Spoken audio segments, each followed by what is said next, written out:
Hold on. And oh, go ahead.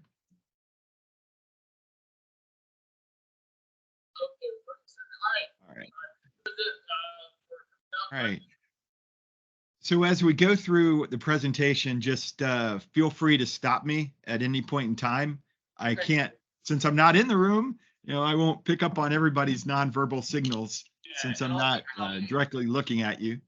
So just I'll keep an eye in the room and also on the chat as well. Okay, thanks. Yeah, I'll go ahead and tell everybody.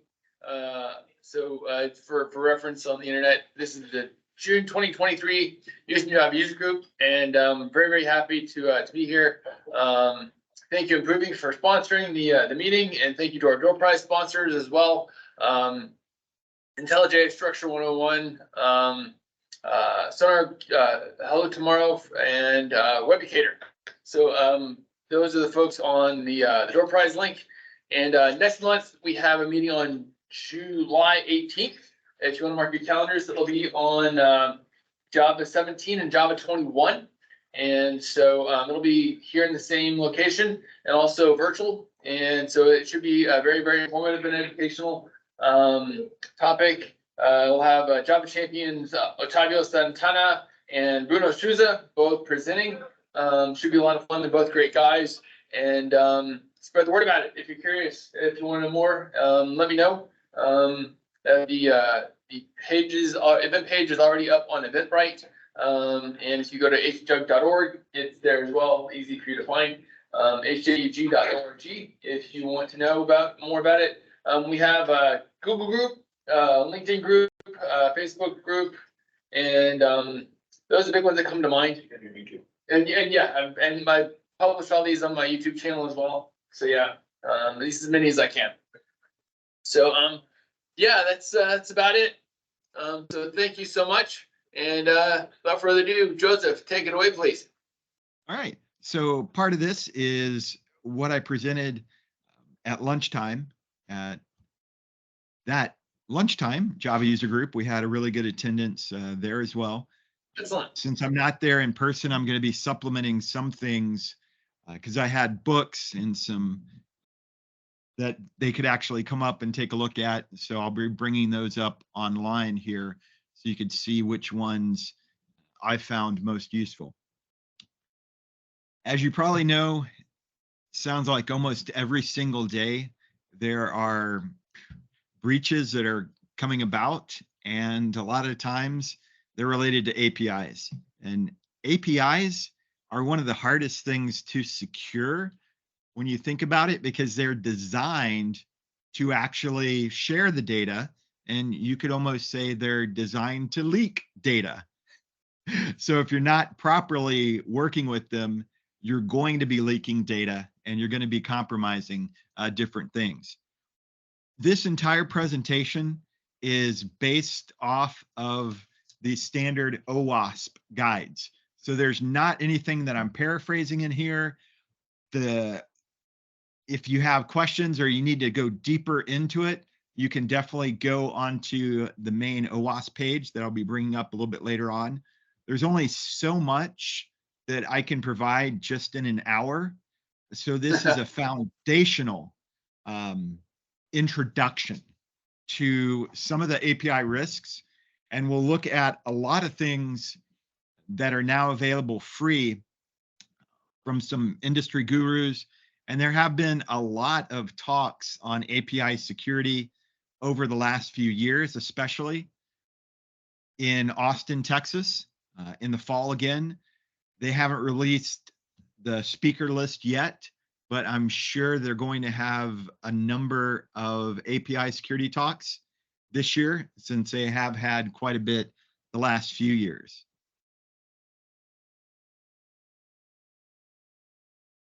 Here's the obligatory background information and disclaimer, okay? These opinions are all my own. They do not represent any former, current, future employers, any other organization of which I'm a member, nothing in this universe, multiverse, or any alternate dimension, depending on which sci-fi show you're looking at today. All the photos are my own. And if you ever want to illustrate some of your own presentations with Lego minifigures or sets, I probably have some applicable Lego minifigures in here. Now, since there are Lego minifigures and all here, you just have to have the standard Lego fair play. Lego does not support, sponsor, or any of this on here. I always like to start off with just a humorous background to take a step back.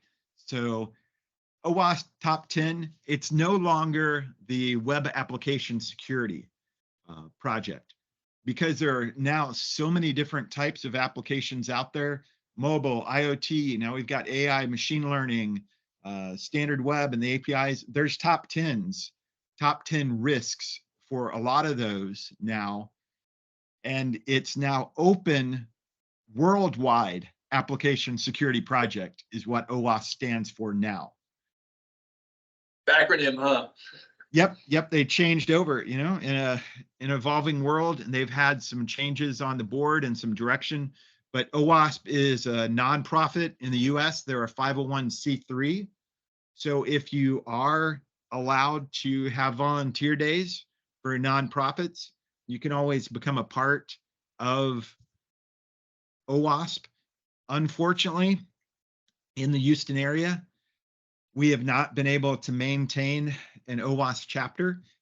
Last time we had one that was active was because of the Houston Java user group back in 2016. Because with Jim's help and some connections, I launched it back that summer, but we really didn't have much traction.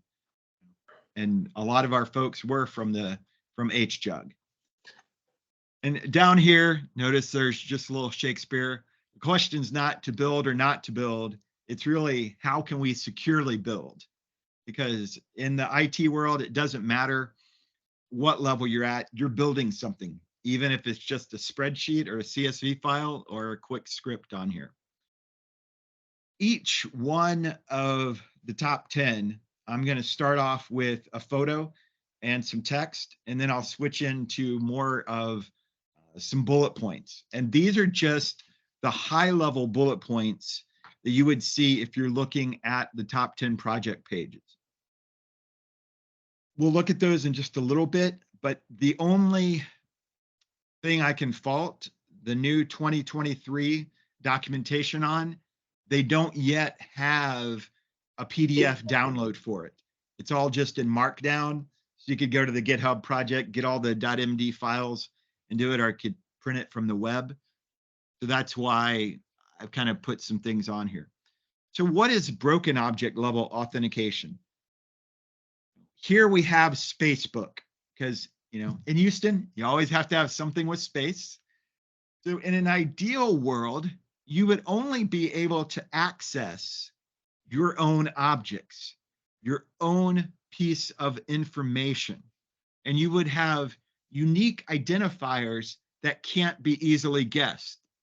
So on this case, here we have our guys on the end, and sometimes they're going to masquerade as legitimate users, but then go under the radar and pull back this information.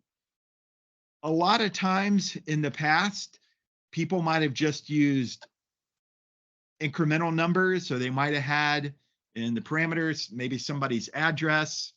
Like if you had 1000 Smith Street or 500 Jones Street, and you were incrementing that way, that's an easy way to expose the data. And you can't just rely upon base 64 or someone going through and saying, okay, yeah, I have my own basic obfuscation technique, because attackers are going to go through and access your APIs and your web pages so often that they're going to try and reverse engineer some of your algorithms. So it is important to make sure that you lock things down. Anytime there's something attached to the user and you have an ID on there, you need to make sure you're evaluating if it is the right user, are they still in that context, so that you have the rights and you're only displaying what that user should see. As we go through the top 10, we're going to see a lot of broken and then level authorizations. In a nutshell, if all you take away from tonight, take away this: restrict things to as little data and as read-only as you can get it. So if you just have a need for a get, only use get there. And if there's only specific objects they should see, return that. Even if your API that you've documented is showing a specific set of objects, if you've got a web app on top of it or some other app, you need to assume that the attackers and legitimate hackers doing bug bounties will be using a proxy and capturing all of that traffic. For example, I was using an undocumented API with one of the projects I was working on, and they changed their format at the end of a month, and it stopped working in my script. So I didn't take no for an answer on that. Instead, I just said, okay, it's undocumented, but let me see if there's another way. So I just logged into the web app, brought up Chrome DevTools, went over to a page that listed out some of those objects I wanted to see. And it wasn't the exact function call, an endpoint that I was expecting to see, but I was able to go down, get something similar, and pull off the XCRSF token string for the cookie, and then its token and the JSession ID. So I grabbed that back, pasted it over to my curl command, and then put in the old endpoint I was using, and I was able to get back the list of all the objects I wanted to see. So I was able to enumerate all of those, and then I could drill into each one of those objects individually. So if you have any functions that say like user list or group list or admin list, that's one thing. It makes it easier for troubleshooting yourself if you're able to show them everything on that list. But once you're giving a comprehensive list, then it's easier for people to go through and try and iterate over those. So that's where we've got the broken object level authorization. Go ahead, question? Just a comment. You don't even need SQL injection if it's at that point, like they just gave you everything. Yeah. And that's what's so dangerous about APIs. Sometimes it's not just getting into your system.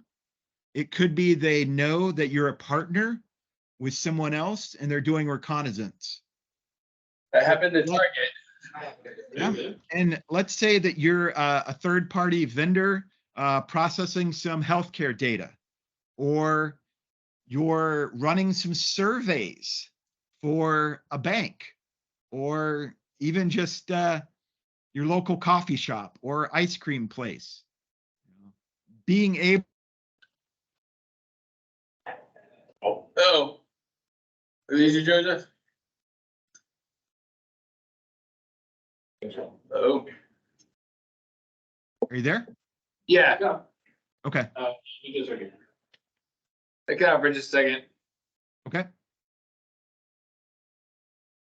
All Go good? ahead. Yep. Okay. All good. Yeah, that's the only downside, it's being remote these days. Yeah. So it's, getting the data can increase the attack surface. And we were talking before we started the meeting here, about some of the more advanced smishing, SMS phishing techniques, and the attackers knowing things that you legitimately ordered, especially if it's saying, hey, you just ordered this book from Amazon last night, and here was your shipping ID number. Could you please rate our service to see how well we did? Just log into your UPS account or your Amazon account and provide us our feedback.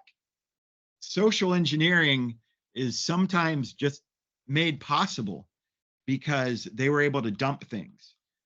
And in the past, if you go to Have I Been Pwned, you'll see a lot of API scraping, like LinkedIn and Twitter and other feeds where they've just gone through and pulled all this data from a number of people and they've dumped it in.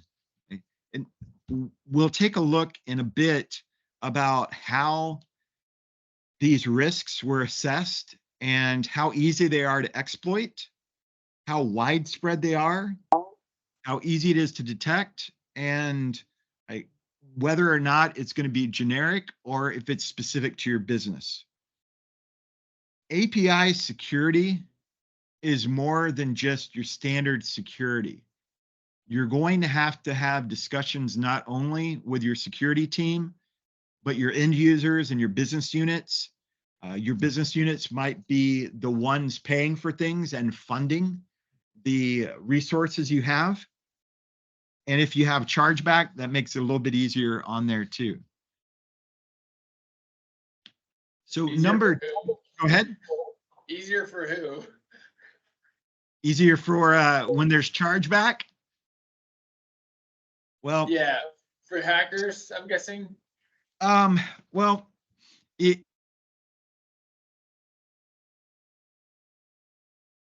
is a point about resource utilization and limits. So I'll come back over to that. But sure. You do need to, I just wanted to seed that question here so people could start thinking about it. My presentation here is going to be vendor neutral. So if there are certain tools that you use yourself there, feel free to jump in and bring those up. This afternoon at lunchtime, I asked them to raise their hands if they knew about Postman, and if they used it on a daily basis, or if they're using curl or so. These days, if you're working with a REST API, we're going to assume that you're working with Postman and you've got your other queries and you typically have your IDEs open there. I think what I just heard of is insomnia. Yeah, it's been around a while. Yeah. Oh, okay. I just heard about it. Yeah. No, and interject as much as you guys want there. All right.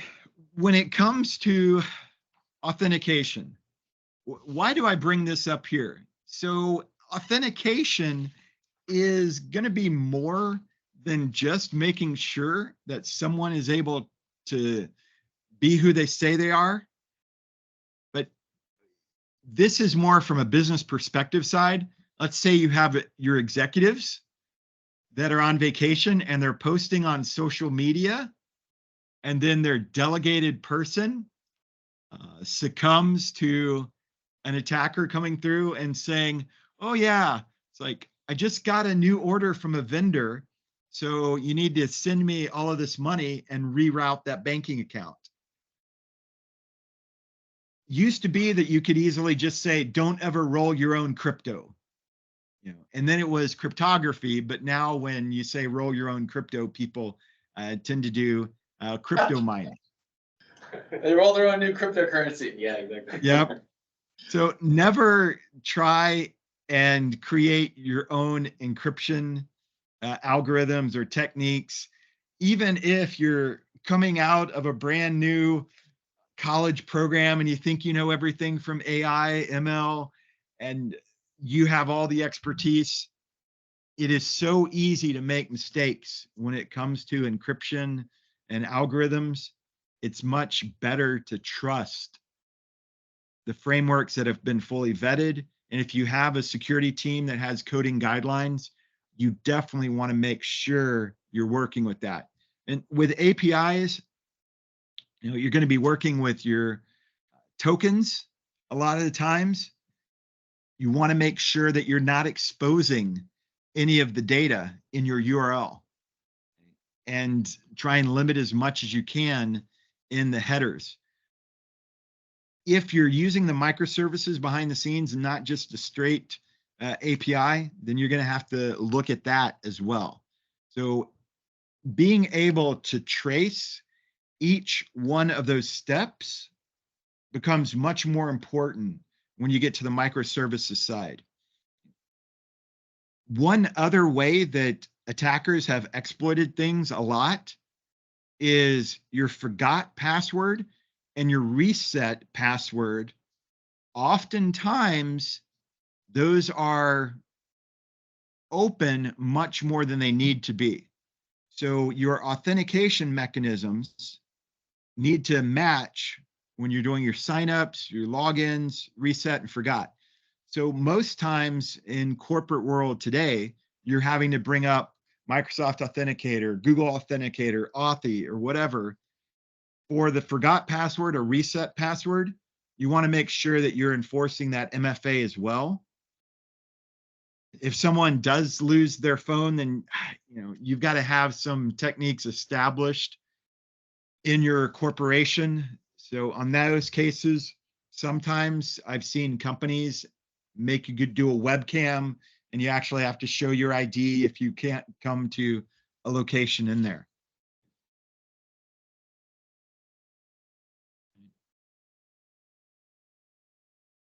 Always make sure on any of this, authentication is going to come into play for any of the authorization failures.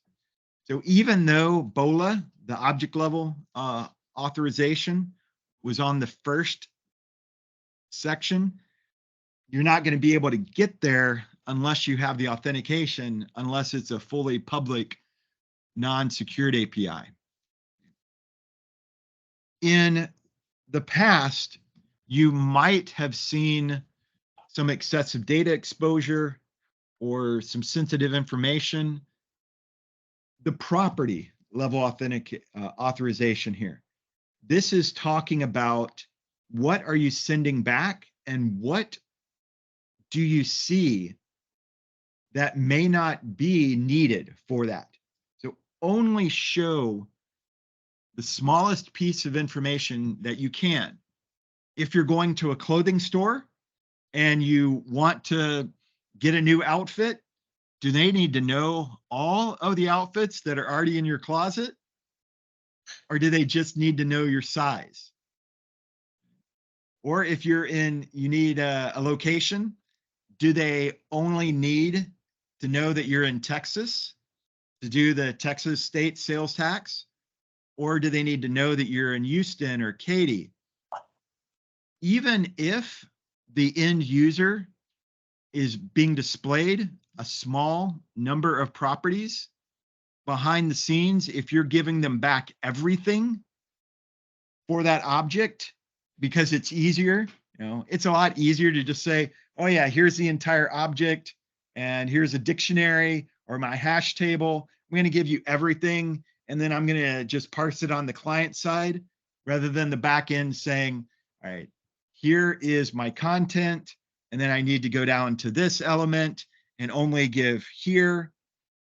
So take a step back and give them as little as possible. Don't start off with it wide open.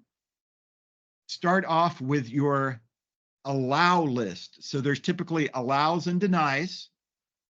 In the past, you might have heard them called whitelist and blacklist. Those aren't descriptive. So use your allow or your deny. And start off with explicit deny.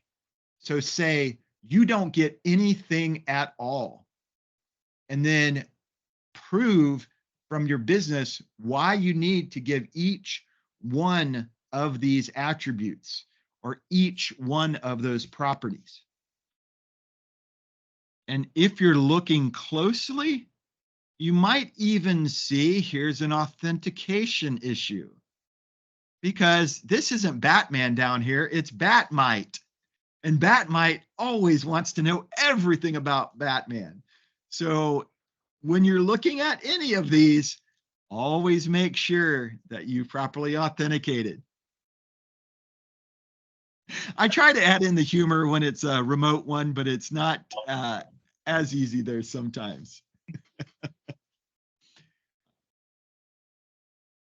The last version of the API top 10 was from 2019. They've combined some things and reworded some. This one, it combines your excessive data exposure, which I was basically just describing, and some mass assignment where they could go through and like just dump a lot of things in there. So when on this one, your prevention, you always want to make sure that there is a valid business reason for them to see the information. Never assume that they should see it. Now, this is where we get into the chargeback and resource consumptions. Regardless of which your environment you're in, your dev, your QA, your test, UAT, and your prod, they should all have the same level of security controls associated with them. And it's only when you're doing your sandbox on your own system that you don't want to have all those constraints. Why am I bringing up security controls related to here?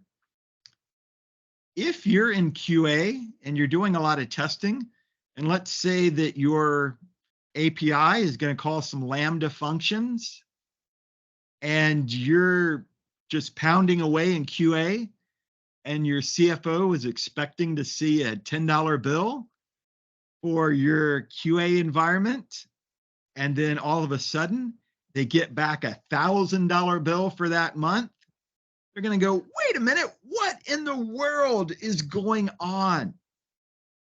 So when you're in those lower environments, it's just as important to have those constraints in there. At a bare minimum, you always want to get alerts for percentages. So for me, I set up alerts on my Azure account.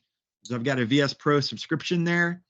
I'll set it at 25%, 50, and 75 so that I have enough lead time to make sure that I don't accidentally go over my free buffer.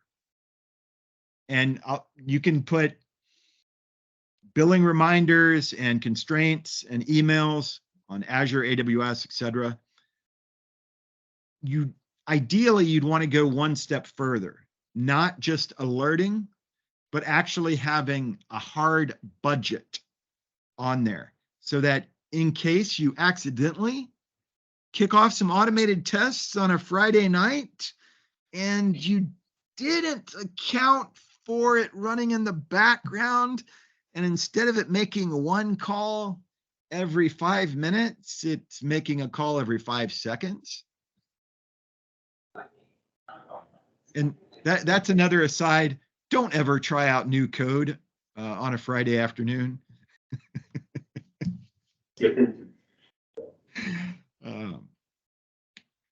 It's more than just CPU, memory.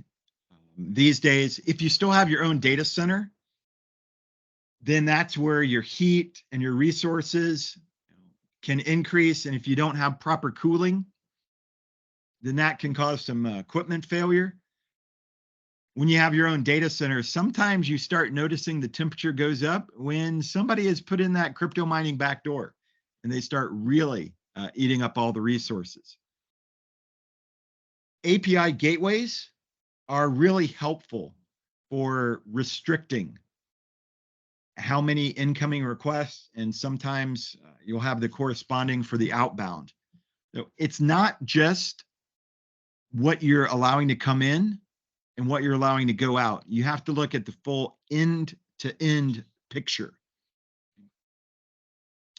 Anytime you can relate things back to a dollar amount, it's easier to get buy-in from the business units or the CFO to say, we need this API gateway because if we don't have it, here's what's going to happen. Our budget's going to go up, or we're not going to be able to properly serve all of our end users and our customers.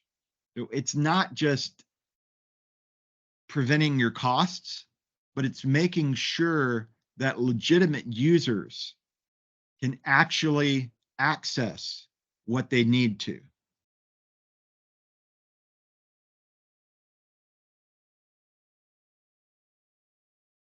So yeah, now one thing does bring up, like your emails, phone calls, any kind of validation. So if you are working in healthcare or government and you need to actually call a third party, maybe to get authorization that their insurance is valid, if they have limits or if they charge you for each one of those requests, or if you're starting to have to pay Reddit or Twitter for each one of those requests.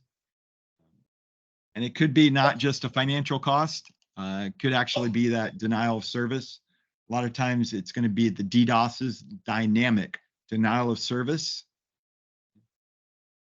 Your rate limiting and restrictions, you can't just say deny all of these nation states, deny South Korea, deny Russia, because any of the malicious actors are going to be able to spoof IP addresses and locations fairly easily.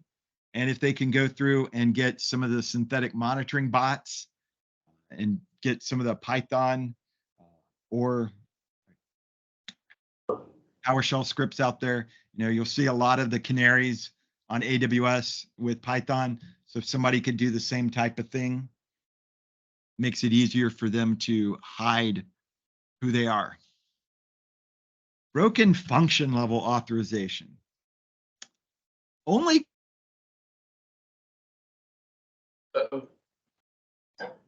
Lost you, Joseph. Go ahead.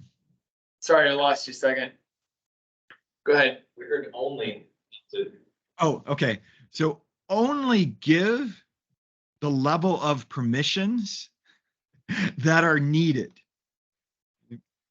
So this is going to be your segregation of duties and the principle of least privilege.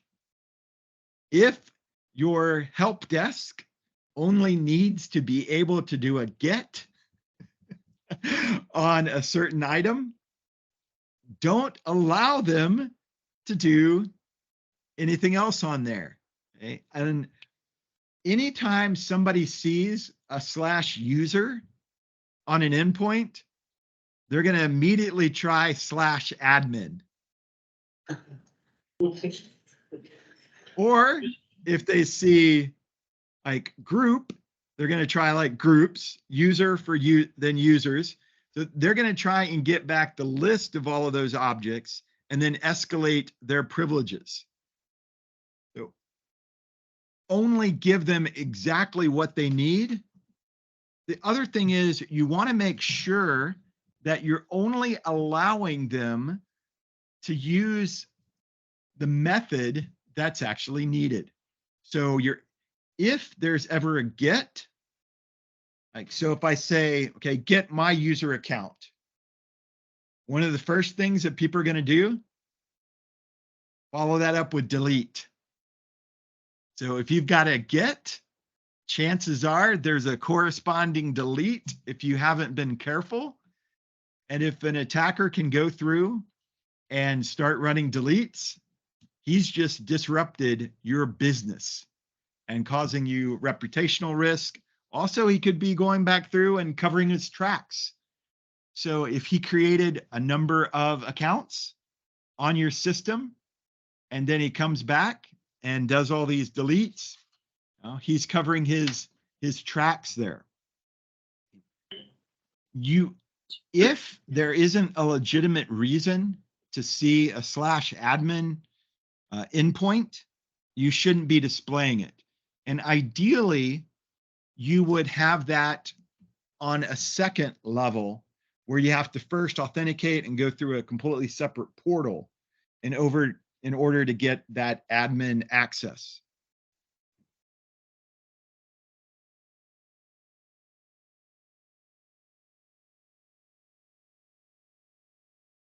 This is also where if your business has RBAC, the role-based access controls, if it's so convoluted and crazy that it takes an aerospace engineer that has their PhD, you need to take a step back and work with your security team. Your roles should be clean enough and clear enough that you could whiteboard most of them and get discrete level of data. So we're looking at objects, we're looking at functions, we're looking at properties. And they are 3 different items in the top 10, but it really comes down to only show them what they need for their level and only those properties and only the methods that make sense. These days, it's going to typically be your gets and your posts, sometimes with your deletes, but how many times do you actually need a patch or a head? So it's just a matter of understanding we need to restrict everything possible that we can. This one is one of the hardest ones as far as protecting against it.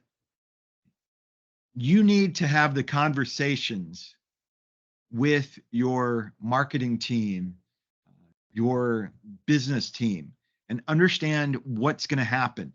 So the reason why I chose these, so right there, Sonic the Hedgehog for maybe a new console dropping on Black Friday, movies, or here's sports equipment, our sports events.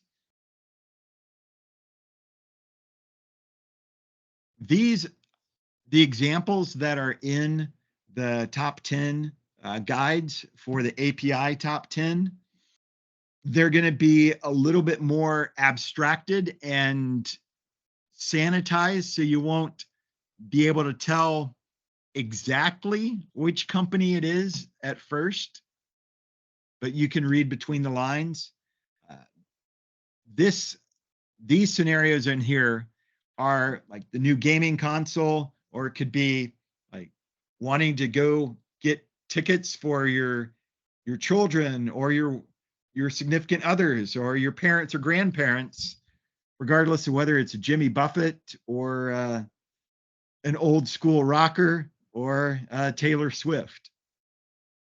You need to understand what is the flow. It could be more than just buying a ticket at the end. It could actually be that pre-registration step. So what does it take to get to the end goal? And if there are sub-steps in between there, you need to protect each one of those. Another one could be, and it's not as common right now, but if there are no cancellation fees associated with purchasing something. So say I want to go to Washington, D.C., but I want to fly on a peak time. So right now, the ticket would be $1,000. If there's no cancellation fees, though, there's no stopping me from creating a bunch of dummy accounts and getting some dummy credit cards and purchasing, say, 90% of the tickets on that flight. And then a few days before I want to fly out, I cancel all of those. Now that airplane is not 90% full, it's now 90% free. And with the on-demand pricing, they're going to have a fire sale. And instead of it being $1,000 per seat, now they're going to drop it down to $100 per seat so that they're not having to cancel that flight or fly empty. So instead of me going for $1,000, I can now get 10 of my friends, 9 of my friends, and all 10 of us can go for that same price. And that is an actual attack scenario that has been seen. And then loyalty programs. So if I go through and sign up all my friends and I get a discount or I get a credit or like an Amazon gift card or something that I can redeem somewhere else, that is another business flow that I need to be aware of.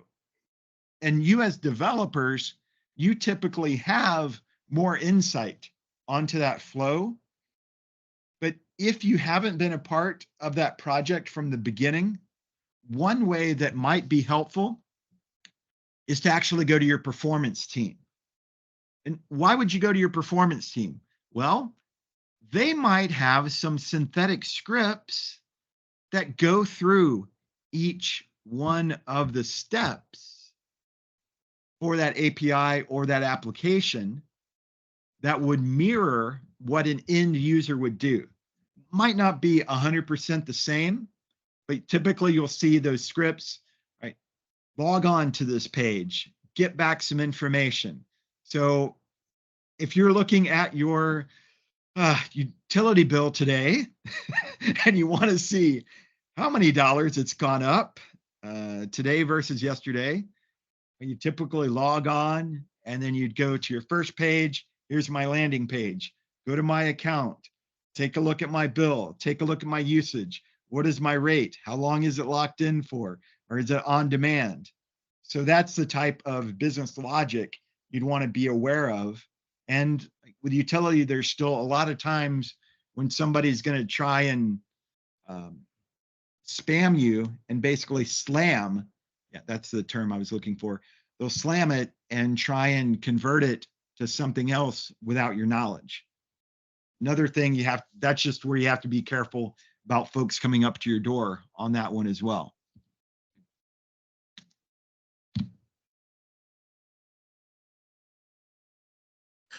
One thing here, you might not see it at first, but this guy is from the Lego Batman movie with Gotham Energy. And down here is Scarecrow delivering some pizza. So here's your legitimate business logic or your pizza delivery and the types of pizzas, but the attacker piggybacks on that and makes it look like it's your legitimate business flow, but he's exploiting that. Questions? Comments?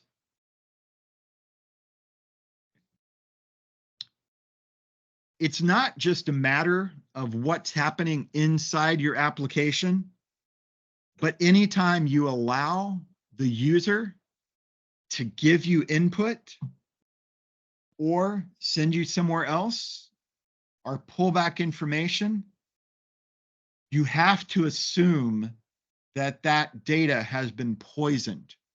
So with your server-side request forgery, what's happening is you're getting back a remote resource, but you're not properly validating it. So in this case, let's say these are dating sites here. And we have our Parisian courtesan thinking that she's talking to a pharaoh. Because, here's all my information that I'm posting. I've got some good pictures of my daughter and like, here's my stock portfolio. So I've redirected you to say, okay, here's my persona. Here's the information I want you to see, but here's who I really am.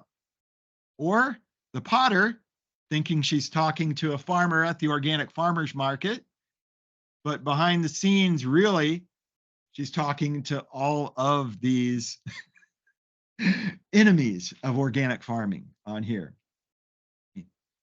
Because of the ways that we're providing data and whether it's photos coming across, and in this case, basically mimicking those, uploading the profile pictures. And somebody did bring up about SQL injection before. This is where you can start doing some of those back doors. The top 10 API is going to have not just the REST APIs, but your GraphQL on there. So it's going to have some examples of GraphQL queries, as well as your standard REST APIs. So as you go through and look at those docs, you'll be able to see like some attack scenarios one way and then coming back. Now, I'm going to read this one from scenario 2, just because it's something you might not think of otherwise. So the SSRF, the server-side request forgery here. A security product generates events when it detects anomalies in the network. Some teams prefer to review the events in a broader, more generic monitoring system, such as a SIM, security, information and event management, or it could be over on your incident management. And then for this purpose, the product provides integrations with other systems using webhooks. So a lot of times it could be you'd want to open up a Jira ticket or have your ServiceNow, your BMC Remedy, any of those. But if that API call, the backend webhook, is not protected, and you're expecting it to give you X, Y, and Z, but you're not checking to make sure, they could actually say, you know what? I'm going to go ahead and do some JNDI lookups, similar to some of the stuff that happened with Log4Shell. So instead of you getting back, oh yeah, here's my okay response, here's my photo, if I can give you a particularly crafted request, then you might tell me exactly what kind of EC2 instance you're running, your internal IP addresses. I could start mapping out your network. Another case of use explicit allow lists, limit the types of information and the types of coding. So if it's supposed to be JSON, and if it's supposed to be XML, make sure you're only accepting those specific data types that you want. And if you're expecting text only, don't allow anything that's binary coming in. You know, or if it's supposed to be just a text file, don't allow a photo to come in. Okay. Use some of the standard frameworks for URL processing there. One thing also that you want to do here, and APIs are different than your web apps. Sometimes with your web applications, you might come back with a little bit more descriptive error message. You don't ever want to give them a stack trace. But from APIs, really, you just want to keep it down to like your 200s, your 400 types errors, and your 500, instead of saying, oh yeah, you couldn't get this specific object because this endpoint doesn't exist. Don't give them any of that information. Just come back and say, like, there it is. Whatever item you might need to have on there, whether it's that. And most times these days, you will get back the response. If it's valid, you would just see the 200 OK message. And sometimes you only return the status. Sometimes you actually give them a body too. HTTP redirections. That's another thing that can cause SSRFs. I know I'm talking a lot more this time than I did at lunchtime, so I'm going to speed things up just a little bit here. Dennis Len asked, what about the error codes or numbers, or is that too much information as well? I would say, on your side, you want to log it on your internal systems. So you need to log it for yourself and understand what's happening there. But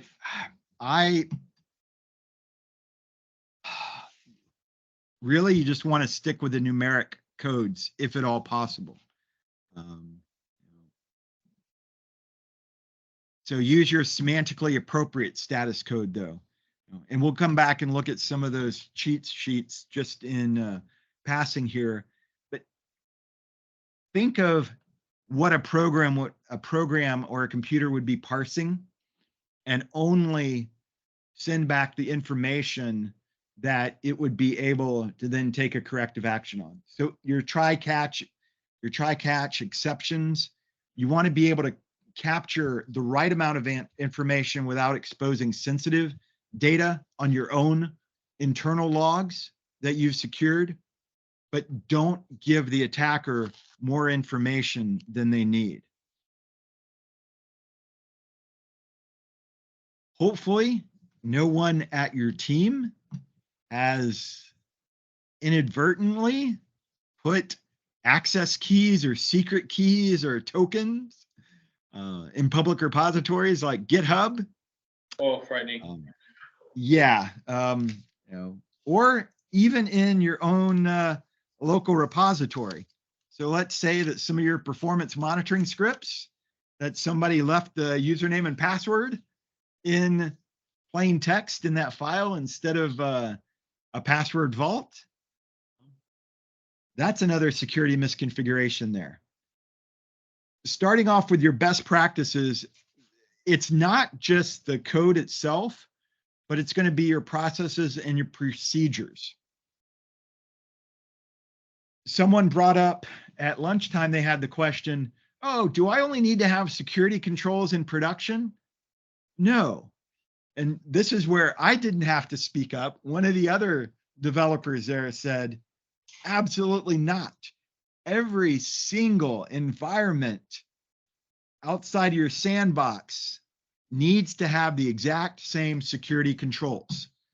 So the only difference you might have between dev, QA, UAT, and production might be the amount of resources or how much it can scale. And then your, say your EC2 instances or your VM sizes in your dev, you may have micros. In production, you might have extra larges in there, but all of your security controls should be the same across your environments. And you want to make sure that you have your best practices documented and have those discussions up front. And if you ever do make a mistake, regardless whether you're a college intern or you came from the old world mainframe green screen days, it's better to say to your security team, I made a mistake. I accidentally exposed this token. We need to immediately revoke it. And having that documentation when you revoke a token, you need to know exactly where those are being used. And it might be that one of your performance monitoring scripts or a sysadmin has actually hard coded that into one of his scripts as well.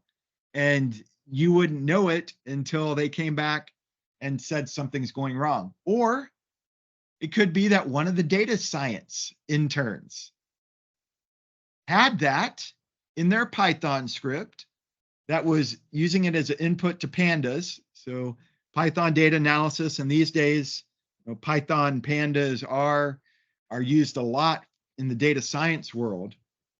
So Python, Bash, curl, PowerShell, it depends on what's in that environment. I've gone through and I've scripted on each one of those to pull back my info. And yes, when there was the password rotation, password aging, or I went through and said, you know what, I'm going to do some chaos monkey here, and I'm going to revoke this token right now, and I want to see what kind of error codes I'm going to get. So then I said, wait a minute, I forgot that I had that in that other script. Or yes, this one was calling it from my password vault that was updated, but this one I had some local encryption on that file because it was a prior iteration.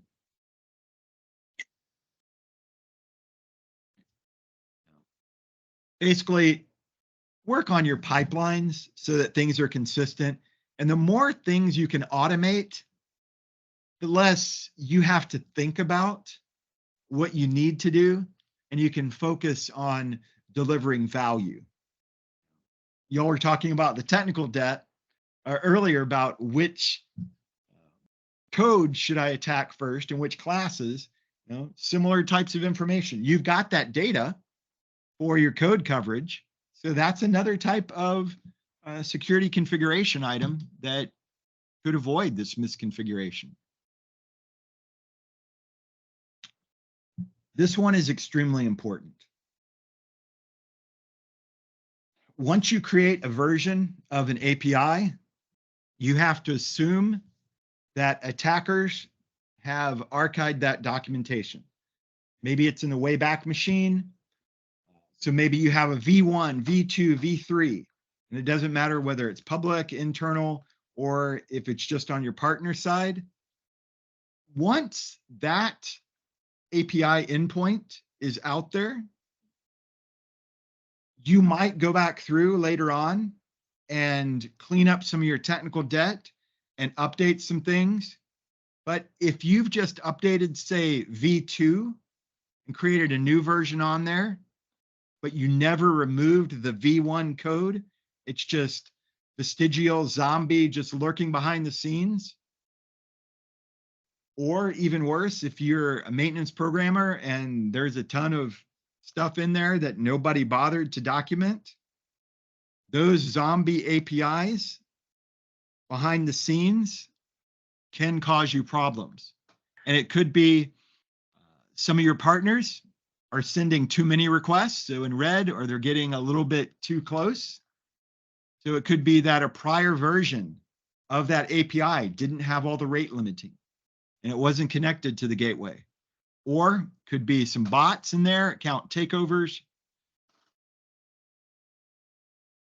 There are so many different tools out there for attackers to easily find your documentation. If you ever wanted to look at a vendor's undocumented APIs, what are some of the quickest ways? Go to that vendor's user forums or communities, especially if they don't require username and passwords there. Go through and find some of the endpoints that people are using there.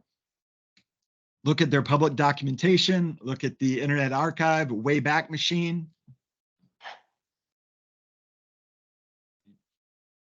You never know where something actually is. And it could be in various different states. This is also where you need to understand which APIs exist in which environments. I was looking at some code and it was publicly available. And for that vendor, I said, hey, I just downloaded the GA version of your code for this Docker container, and it's coming back with all of these security audits in my standard out. This is an issue. And then I had to fight that vendor's developers to say, hey, you know what? This is what is here. And they said, oh, no, that's not what we're seeing in our build environment. Well, it's because there was a disconnect. They had some of the older calls that got released to the customer. So they didn't have a proper inventory management to know, hey, here's everything. Okay. Last on the top 10, then I'll get over to some of the resources. Why do I have this? Extract, transform, and load. Any of your old school batch scheduling programs? And it's been in the news a lot, move it, all of that. But anytime you're relying upon a partner, a third party, you have to assume that they've been compromised and treat that data as potentially malicious. Make sure that, again, going back to your allow and your deny list, so only go to those known endpoints. Don't just allow blind redirections from that other side. Input validation, output validation, sanitation for all of that. So that's, and here's the QR code again. Now I'm going to switch over to some of the free and then paid resources. Just an aside, Humble Bundle. Right now they've got a Java, a Jakarta, and Spring set aside. You can go through and take a look at those. I often use the Humble Bundles myself. They have security ones. They'll have big vendors, A-Press, O'Reilly, Wiley, No Starch as well. A lot of the titles will be current. Sometimes it's older information, but just because it's an older book doesn't necessarily mean that it's no longer valid. So they've got some Java ones there. They've got some Wiley and Cybex. So here are some of your Oracle Java certs. And then O'Reilly has some programming languages on here. There's only one that has Java on it. But if you go up and choose that 5-item bundle for just $1, there it is. Right there. If all you cared about was the Java book, right there, you can get it. If you want to, Joseph, I can take in if you want to put these all links all in an email, I can send out to all the folks who registered to attend the session and this morning and this lunchtime session as well. A lot of the URLs, especially for the resources and the courses, I was going to go through and update some of my articles. So I had one back in the fall where I referenced some in here. I'm going to go through and I'm going to update these. So these are some presentations from LASCON 2022 in October when I spoke at it. So I went and listened to some of these sessions there. It looks like I need to update some things down there too.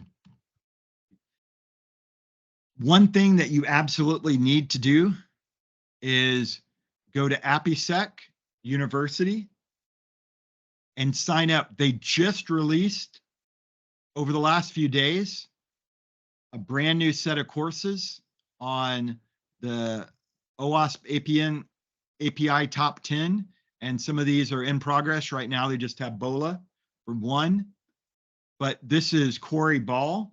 Corey is one of the industry gurus, and his book, Hacking APIs from No Starch Press, is an absolute must. I'll bring that up in a second. But these are free courses. And if your boss is big on certifications or badges, you can actually get Credly badges for these. Your API security fundamentals, pretty straightforward, giving you a starting point. Your penetration testing. This is good, not just for your security team, but by watching some of these videos, your development team can get an idea of the attacker mindset and what a hacker does. You won't be able to do the labs for the pen testing in a corporate environment. If you can do it in your corporate environment, you need to be talking to your security team. But going through and looking at these videos and like drilling down and seeing exactly how they're looking at where they're finding the information on the APIs, how they're scanning it, how are they testing for mass assignment, SSRF. And most of the courses that you're going to see out there are still using the terms from 2019 until they start updating things. The main OWASP API guide here, you just do owasp.org and you're going to be able to look at the projects and drop down to API. This is what I was referencing throughout this topic. And if you go down and you drill down into one of those and go to the GitHub page, so here, if I look at these, all of these are going to be in Markdown. There's not a PDF for these yet, but each one of these, here's the table of contents, the intro,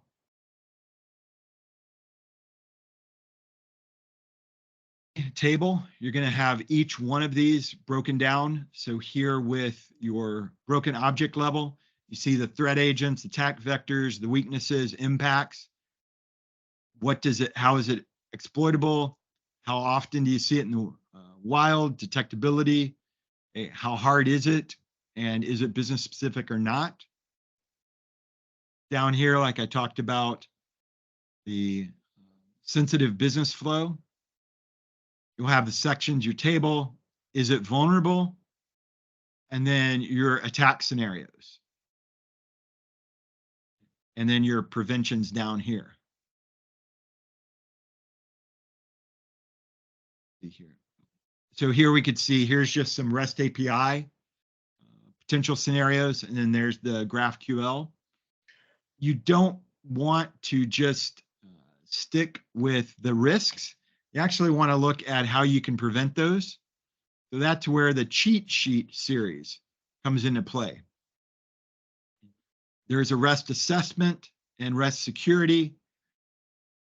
Here's your only using your primary verbs, how to go through and do that pen testing. And then down here, like there's with your tokens, some of your audit logs, security policies you need to put into place. And Jim, you were asking before about the status code and HTTP. Yeah, Dennis Lyon was asking about that. Yeah. So you want to make sure it's appropriate for that response, but just make sure you're not exposing more than you need to.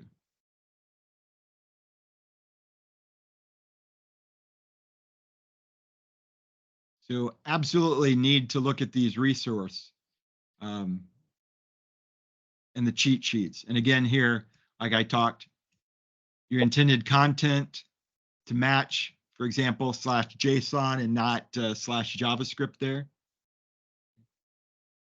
The people that you'll want to follow, if you go to the right and look at the leaders for API Security Project and just do a search on them here on LinkedIn, you could see that there are some industry gurus, VPs, and most of the time they'll actually have project leader or contributors. These days, it's better just to start following someone instead of sending a blind request. Most security people get inundated by sales. It's like, oh, send a connection request and do you want to buy my product XYZ? So unless you've met them in person, they're not going to accept your request. So just go through and follow them. You'll also see which companies they're a part of and like their bug bounties. Here's Traceable. You see Salt. A lot of times people, just like in any industry, they'll move around. And then here's Paulo. And where is that? I thought he's got OWASP on here somewhere. I just saw it before. But he is one of those members. The other way that you can tell if there we go, right there, that they're legit is if they have connections to actual OWASP leaders. So I know that he's legit because Martin was one of the board members there. AppySec. Oh, and then looking at AppySec University, their YouTube. Right now, just 3 days ago, here's some examples. They've also, if you're in a regulated industry, the banking sector, PCI DSS on there. Cars, if you've got various cars, you've probably seen in the news how things have been hacked in that case. And then here's some CI/CD. The ones that are going to be the longer ones, just take your time, look through those. If you have access to O'Reilly, you can just go to, if you have the O'Reilly Learning Platform, you can just go to your topics and just choose the API topic. Right now, popularity right there is Corey Bell's book on hacking APIs. So that's No Starch Press. We've got API architecture, that's current O'Reilly format. And you've got some of the older O'Reilly print formats. Then here's Manning. So Manning is another good resource. The other thing about O'Reilly is that they'll have live events. So next month, there's going to be an API styles fundamental. You can actually, they do now have some sandbox environments, nothing here for the APIs. There are going to be various courses, videos on here. And then here's like the publication date. So there's brand new one, Black Hat, GraphQL from No Starch Press. There's different videos that have been out here. So they have had API days. One second here. The other thing I wanted to point out, this is a subscription, but if you go with Manning, they have a couple of different tiers of subscriptions. You can get one tier where your subscription allows you to download one PDF a month personally, and you can actually share the subscription, but not the PDF with a friend. So I think that's their $25 a month one. And they just recently released some different books here. So building web APIs with, .NET. So I know this is a Java user group, but testing web APIs. This talks about the performance as well as security, and it does have examples in Java. The other nice thing about the Manning is they have what's known as the Manning Early Access Program, or MEEPS. So here, automating API delivery now is in the early access, so you can see some different things in here. It's a work in progress. You don't see the Manning early access ones on O'Reilly. On O'Reilly, the ones that you would see that are early access are going to be only the, here we go, the O'Reilly imprints. So in this case right here, so they call it, O'Reilly calls them, see, there we go, early release. So raw and unedited, saying here, hey, it's going to come out next year. Similar with the MEEPs. Now, sometimes as you get older, it does make sense to buy books. With O'Reilly, you can't buy them directly from O'Reilly anymore. You have to actually go through Amazon or a bookstore, pull them down. No Starch, you've got a couple of places. With Manning, if you order it directly from them, then you can do just the EPUB or the PDF only, or you could get those with the print books, both the standard ones and the MEEPs. If you do go out and buy a Manning book at a bookstore, there's going to be a code in there that you can get the PDF for it for free. With No Starch Press, if you want to get the PDF version of it, you actually have to buy it from No Starch. So different publishers are going to have different availability of those. And I think that's all I wanted to cover. I know we're getting a little bit short on time. So let me ask if you'll have comments, questions. Was this helpful? Yeah, it's been great, Joseph. Thank you. Any questions from anyone in the room on the chat? And I'll make sure I put all these links in on my LinkedIn and some articles, and I'll give you the links too, Jim. But Great, thank please, you. Yeah, I think I appreciate that. Oh, is Yep. there certifications for this also? Yeah, it's a good question. Yeah, are there any certifications, Joseph? For APIs, there's not any like specific certifications, but if you go through like the AppySec, you can get a Credly badge. You know, it's some companies and VPs and managers, they like seeing a certification or Credly badge or something. But we all know that A certification gives you a basis to have a conversation, Yeah. unless Yeah. it's a hands-on project based. If you're going Yeah. through and actually having to sit down and code an entire application, or if they give you a sandbox, Red Hat environment or Cisco environment, then sometimes those certs where it is task based and you're just given a blank canvas and says, okay, here's your starting point, get this at the end, and then they have a live person that goes through and looks at it afterwards.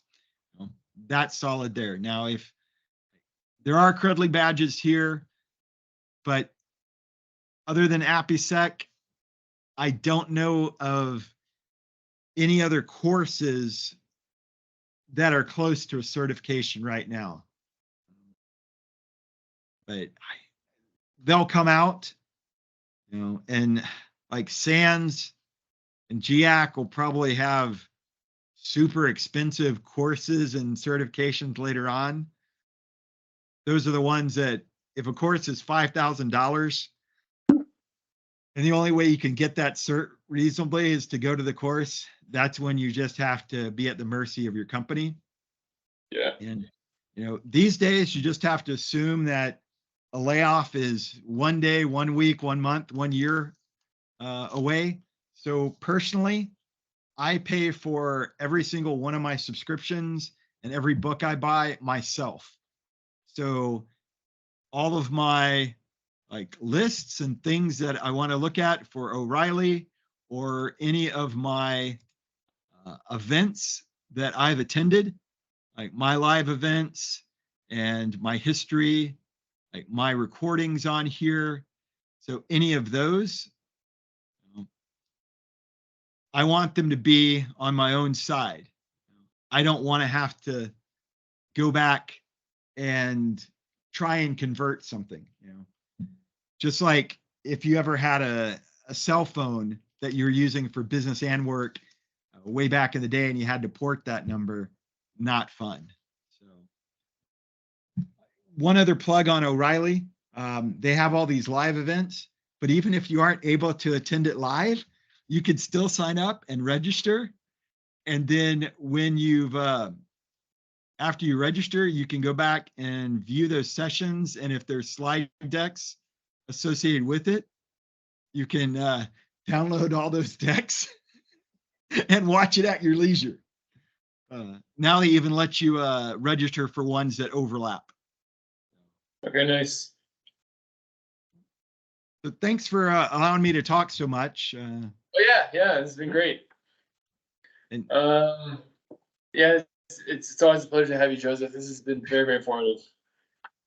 Very, very important stuff to know. yeah, and it's been 7 years since I last spoke at the Java user group, because the first time was back in February 2016. Okay, I thought it's been more recent than that, but guess not. No, you and I have talked. Just for one, let me see, one last plug. Where is that? So if you did want to go through LASCON, you could just look at LASCON over here. That's the Lone Star Application Security Conference. They've got all their videos up here. If you want a little bit more humor, you could go to the 2022, and it was Dangerous Things. And lo and behold, there I am, number 3 down on that list. I have no idea how I got to be number 3, but there's a lot of API security ones here. And then going back to the 2021 presentations, if you view that playlist, I'm not anywhere up at the top, but as you scroll down, once you see a Lego photo, you can probably tell that that's me. Great. All right. Thanks, everyone. And thanks for allowing me to present. This has been great. Yep. Yep. If I wouldn't have had some car trouble today, I would have been there in person. Thank you. And one other quick note, definitely worth mentioning, Improving has a lot of lunch and learns on Agile, on AI, and for all sorts of different levels too, anywhere from developers all the way to executives. So if you, your team, your manager, or your executives are interested in implementing Agile, or how they can leverage AI, or anything along those lines, we have lunch and learns that we have be happy to give for free, and to help educate everybody. That's cool. All right, thank you so much, Joseph. Thanks everybody online for joining. It's been great. And I'll go ahead and stop the recording here. And Have a great one.